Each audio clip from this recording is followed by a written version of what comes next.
That's Mono Magic, shaving cream, and foam soap.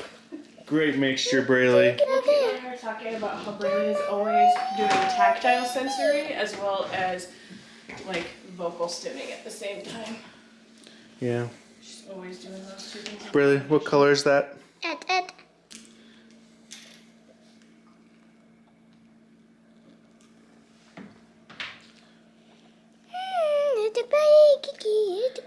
This is Braylee's play.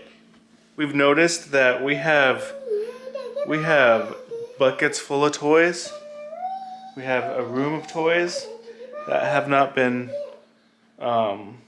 used for quite a long time. They rarely get used now, all of her toys. And I think part of that is because she is getting older. And another part of that is tactile play is just so much fun. Sensory play just does so much better for her. And I personally think we should downsize our toy situation. Braylee probably disagrees. Stacy might even disagree. But the last time I went through her toys, she started playing with those toys. But it was only for that day. It's like, okay, maybe we should keep them. Maybe. We just haven't decided what we're doing with it yet. Because we don't know when Braylee's tactile play and sensory stuff, her sensory needs could decrease tomorrow. And she might get back into her toys. And, I don't know. I think part of it too is she is getting older. Everybody phases out of stuff they like to play with. Right, like Sensory stuff isn't going to go away though. I So, was gonna say you don't play with like Barbies forever. I mean, some people do. Right, but you know what I'm saying? Like typically there's a certain toy or toys that you'll phase out of. Nothing against playing with Barbies forever. No. Or Legos. I guess it makes sense to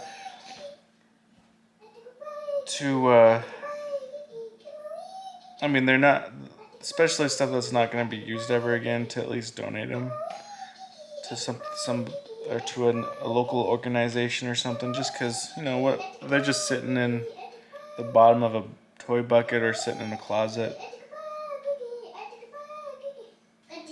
And then on top of that, we have lots of clothes. We have clothes and shoes from our garage sale from a couple of years ago that have been just sitting in bins since that garage sale. Yeah, so I think it's just what's that called? Decluttering. Look how tiny her feet were. She grew up so fast. I cannot believe how fast this girl grew up. Like, looking at her now, from remembering when she wore these.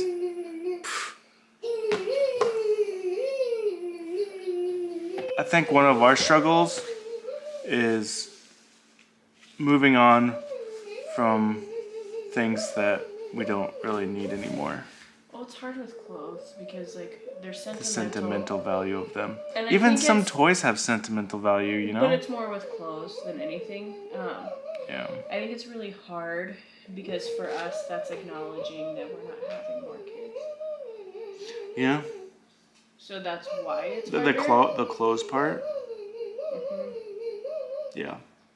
Because like getting rid of it means because we've always run on the well maybe someday, you know, because especially initially when it's for really little stuff, Yeah. we always thought like, oh hey, Maybe someday. maybe for our next kid, because for years we didn't know that it was going to be that difficult to have more. Yeah. You know, and so now it's like kind of admitting. Like it's not gonna happen. Yeah. Yeah. It's sad.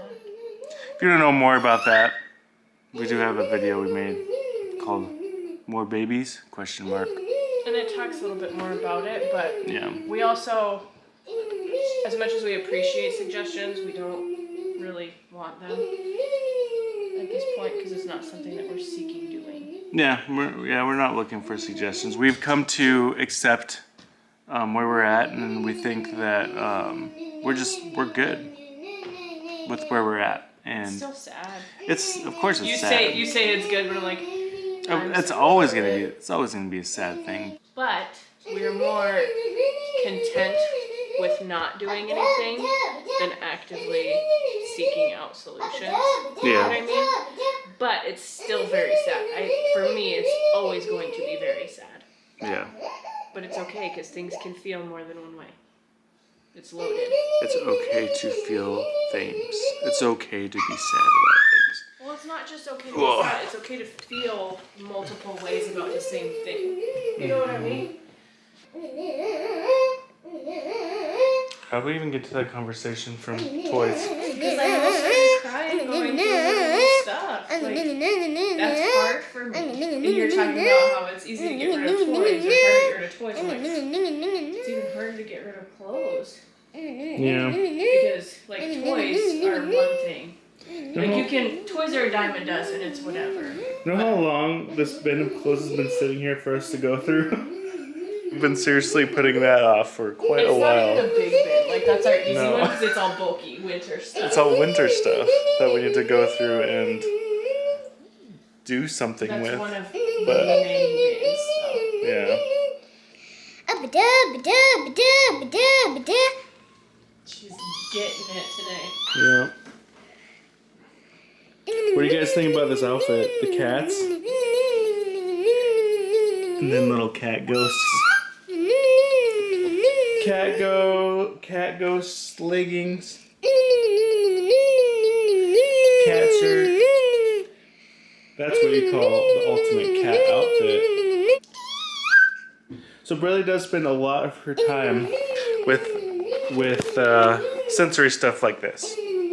This is what a lot of her day looks like, actually, is doing sensory stuff. And other than that, she doesn't really play with toys. That's where this conversation started, and that's where it's. We have like big bulky sensory stuff. And that's why we have like pretty much a gym in our house downstairs with the swing it's just and kind of spread around. Yeah, there's just stuff all like the stuff that works for her right now is the sensory stuff for sure. Yeah, so I'm gonna wrap this conversation all the way around to the beginning. Toys. That's it.